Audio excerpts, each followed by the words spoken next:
ఈ రాష్ట్రంలో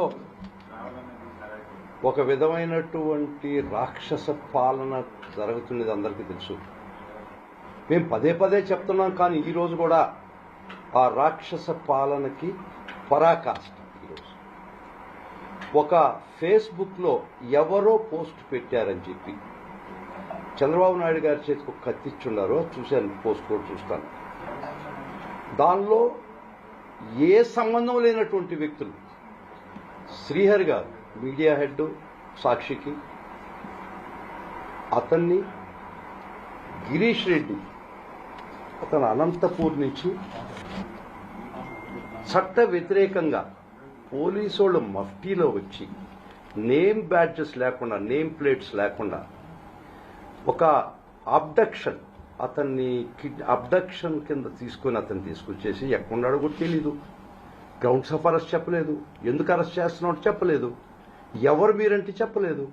ఒక యూనిఫామ్ లేకుండా మఫ్టీలో అతన్ని అబ్డక్షన్ చేసి అనంతపూర్ టౌన్లోంచి ఫైనల్గా కుప్పంలో తేలాడు ఆయన. మేము ఎంక్వైరీస్ ఏదేదో చేస్తే ఫైనలీ కుడ్ ట్రేస్ మెట్ కుప్పం.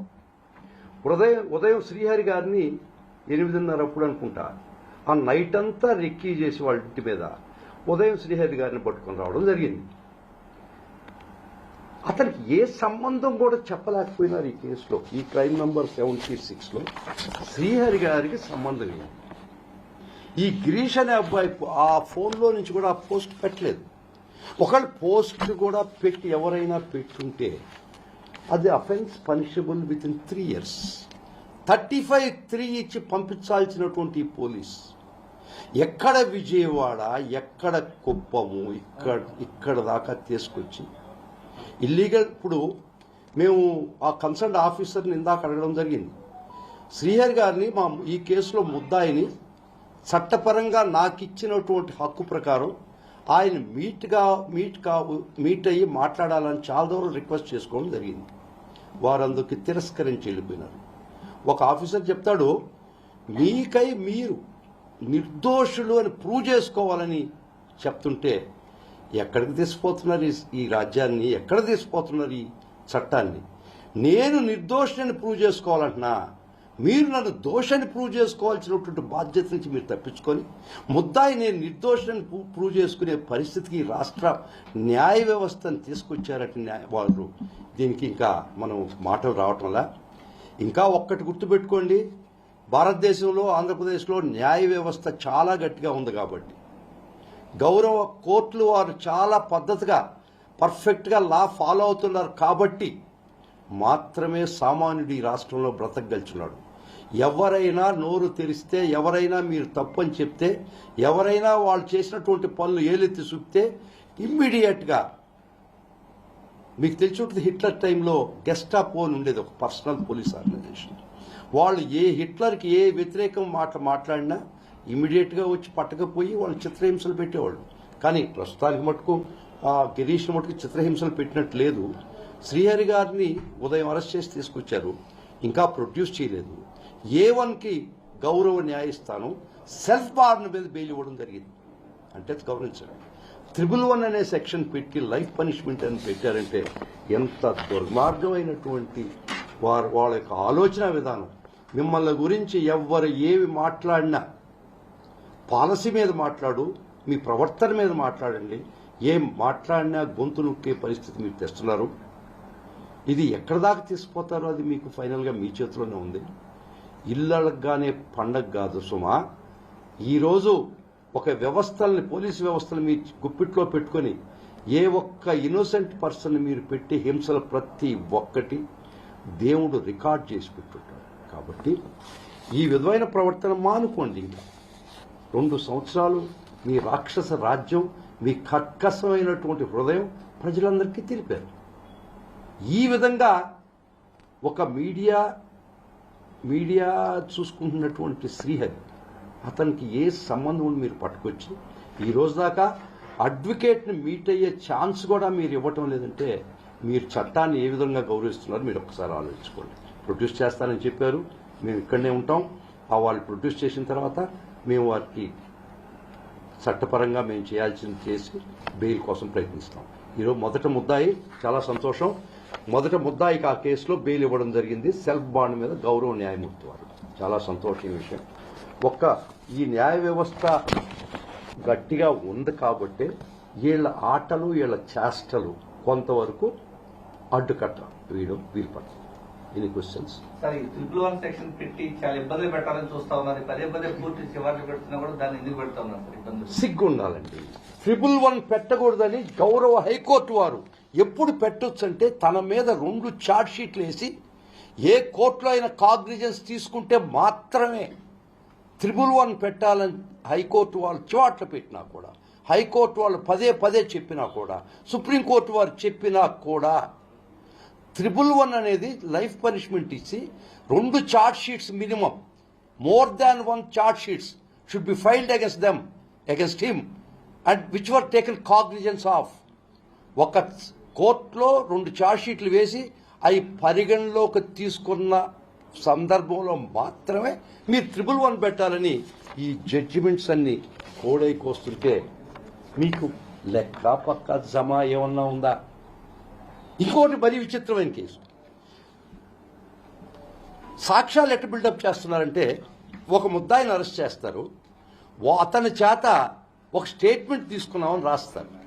ఒక కో అక్యూజ్డ్ కన్ఫెషన్ బేస్ చేసుకొని మిమ్మల్ని కానీ నన్ను కానీ ఎవరినైనా ముద్దాయి వారు రాసుకుంటారు, వారు చెప్పేది కూడా లేదు. ఆ విధంగా ఆ కో అక్యూజ్డ్ కన్ఫెషన్ బేస్ చేసుకొని వాళ్ళ ముద్దాయిని చేస్తున్నారంటే ఖచ్చితంగా విల్ ఫైట్ అగేన్స్ట్ దట్. ఈ విధమైనటువంటి ప్రక్రియ వాళ్ళు చేసే ప్రక్రియ ఖచ్చితంగా ఆపుతాం.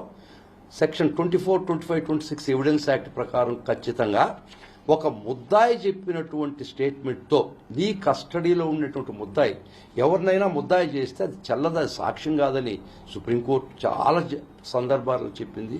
అయినా వీళ్ళకి లెక్కలేదు, సుప్రీంకోర్టు లెక్కలేదు, హైకోర్టు లెక్కలేదు, రాజ్యాంగం అంటే గౌరవం లేదు. వీళ్ళకి సపరేట్ ఒక రాజ్యాంగం కింద పనిచేస్తున్నారు. ఈ ఆంధ్ర రాష్ట్రానికి సపరేట్గా ఒక రాజ్యాంగం రాసుకున్నారు వీళ్ళు. ఆ రాజ్యాంగం ప్రకారం ప్రతి పోలీస్ ఆఫీసర్ పనిచేస్తున్నారు. ఈరోజు విషయం అండి, గౌరవ మా ప్రియతమ నాయకుడు జగన్మోహన్ రెడ్డి గారు ఈ అరెస్టులు, ఇల్లీగల్ అరెస్ట్ జరుగుతుండగానే నాకు ఉదయం 8 గంటలకే ఫోన్ చేయించి మమ్మల్ని చూసుకొని మొత్తం లీగల్ టీంను అలర్ట్ చేసి వారి యొక్క బాగోగులు చూసుకోమని, వారికి సరైనటువంటి మీరు సహాయం చేయాలని ఇమ్మీడియట్గా జగన్మోహన్ రెడ్డి గారు చెప్పిన ఆదేశంతో ఈ మొత్తం లీగల్ టీం అంతా ఏకమై, ముఖ్యంగా నా మిత్రుడు సుగుణశేఖర్ రెడ్డి మిత్రులందరూ ఎంత కన్సాలిడేటెడ్గా ఈరోజు పనిచేశారంటే పార్టీ కోసం నిజంగా హ్యాట్స్ ఆఫ్ టు దెమ్. ముఖ్యంగా ఇంకోటి చెప్తానండి, నేను హైదరాబాద్ నుంచి బెంగళూరుకు ఫ్లైట్లో వచ్చి అక్కడి నుంచి నేను టైంకి రాలేను అని చెప్పి మా మిత్రులు విజయరాఘవరెడ్డి గారు, ఈయన సప్తగిరి రెడ్డి గారు మొత్తం వీళ్ళు 140, 150 లెక్కన కారు తోలుకొని వచ్చి ఏమయ్యా అంటే ఒకటే చెప్పాడు, అన్నా ప్రాణం ఉంటే పోయి రక్షిస్తాం, ప్రాణం పోతే మనల్ని రక్షిస్తారని. ఇంత గొప్ప పార్టీకి ఇంత గొప్ప సైనికులు సేవకులు ఉన్నారంటే నిజంగా బెంగళూరు ఐటీ వింగ్ హెడ్, దానిలో ముఖ్య పాత్ర పోషిస్తున్నటువంటి నా మిత్రులు బెంగళూరు వీళ్ళ సప్తగిరి రెడ్డి, విజయభాస్కర్ రెడ్డి, ఇంక 2 పేర్లు రమేష్ రెడ్డి, జైపాల్ రెడ్డి, వీళ్ళు ఈరోజు వాళ్ళు ఎక్స్టెండ్ చేసినటువంటి సహాయ సహకారాల వల్లనే ఇది ఈరోజు సాధ్యమైంది. ఇంత గొప్ప పార్టీలో ఇంతమంది సైనికులు జగనన్నను ప్రేమించే ప్రతి ఒక్కరి మధ్య నేను బ్రతకడం నా జన్మ.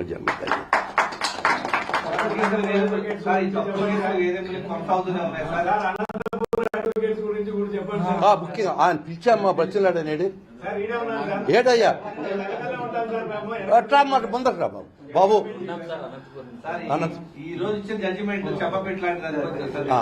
నిజంగా నాగరాజు బాబు గారు ఉన్నారు అక్కడ, దయచేసి వారికి ముందర రావాలి. వారు శ్రీకృష్ణుడితో సమానం. ఎందుకంటే మొత్తం కథ రకం తోలింది నాగన్న మరియు నాగరాజు బాబు గారు. వారిని చాలాసార్లు రమ్మని పిలిచాను, మీరు వినబడలేదేమో.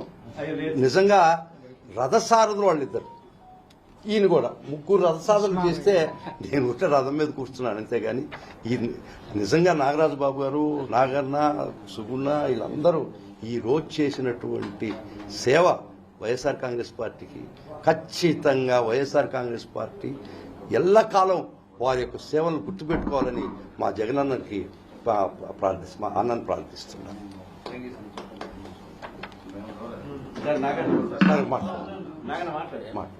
ఏదో చంద్రబాబు గారి ఇలాకాలోనే న్యాయం జరిగింది, న్యాయస్థానం ద్వారా న్యాయం జరిగింది అని నువ్వు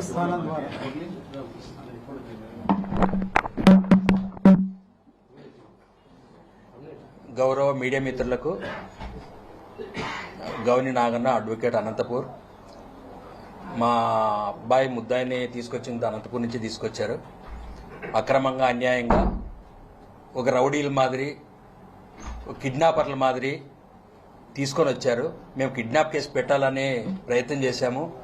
భయపడి ఎస్పీ గారు వద్దు వద్దు దయచేసి ఆ పని చేయొద్దండి అని చేసుకున్నాడు. కానీ కిడ్నాప్ కేసు రిజిస్టర్ చేయాల్సింది. వితౌట్ డ్రస్సు ఏమి లేకోకుండా ఎవరని అదే పల్లెటూరులో ఏంటిదే దాడి చేసిండేవాళ్ళు కదా. ఇది అన్యాయం కదా, అక్రమం కదా. చంద్రబాబు నాయుడు గారికి తెలుసుకోవాలా. ఇట్లా పోలీసుల్ని రౌడీ షీటర్ల మాదిరి ఎవరో పనికి మాల మాదిరి పంపించి ఊర్ల మీదకి, పిల్లల మీదకి, ఇళ్ళ మీదకి పంపించి ఇట్లా అక్రమంగా అరెస్ట్ చేయడం తప్పు కదా. ఇది అన్యాయం కదా. ఏమంటే ఈవిడ కుప్పము సీఎం చంద్రబాబు నాయుడు గారి ఇలాకా కాబట్టి ఈ కేసును రిమాండ్ చేయాలని పోలీసులు ప్రాధాయపడితే చట్టం అనేది ఉంటుంది కదా. చట్ట ప్రకారము సారు చట్ట ప్రకారం పోయినాడు. చట్టం అనేది ఎక్కడైనా ఒకటే, సీఎం అయినా పిఎం అయినా ఇంకొకరైనా చట్ట ప్రకారము అందరికీ ఒకటే రకంగా ఉంటుంది. అది ఈరోజు ఆ చట్టం అనేది గెలిచింది. అది అడ్వకేట్లు కాదు, ఇంకోరు కాదు. చట్టం అనేది ఎప్పుడు ఎవరికైనా ఒకరి రకంగా ఉంటుంది. ఆ చట్టం ఈరోజు గెలిచింది. చట్టం ఎప్పుడు దాన్ని గౌరవించాలి. అది గవర్నమెంట్ కానీ చంద్రబాబు నాయుడు కానీ వాళ్ళ కూటమి కానీ తెలుసుకోవాలని నేను విజ్ఞప్తి చేస్తాను.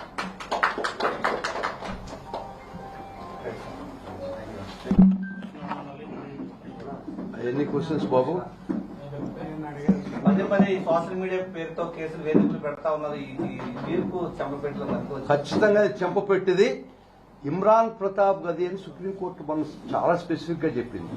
ఒక ప్రిలిమినరీ ఎంక్వైరీ లేకుండా కేసు రిజిస్టర్ చేయకూడదని. ఏమీ ఖాతరు చేయటంలా. ఏ విధమైనటువంటి చట్టాన్ని వాళ్ళు ఫాలో కావాలి. వాళ్ళకి చట్టం లేదు. వాళ్ళ సొంత రాజ్యాంగాన్ని రచించుకొని దాని ప్రకారం ఈ వ్యవస్థని పనిచేస్తుంది. రాజ్యాంగం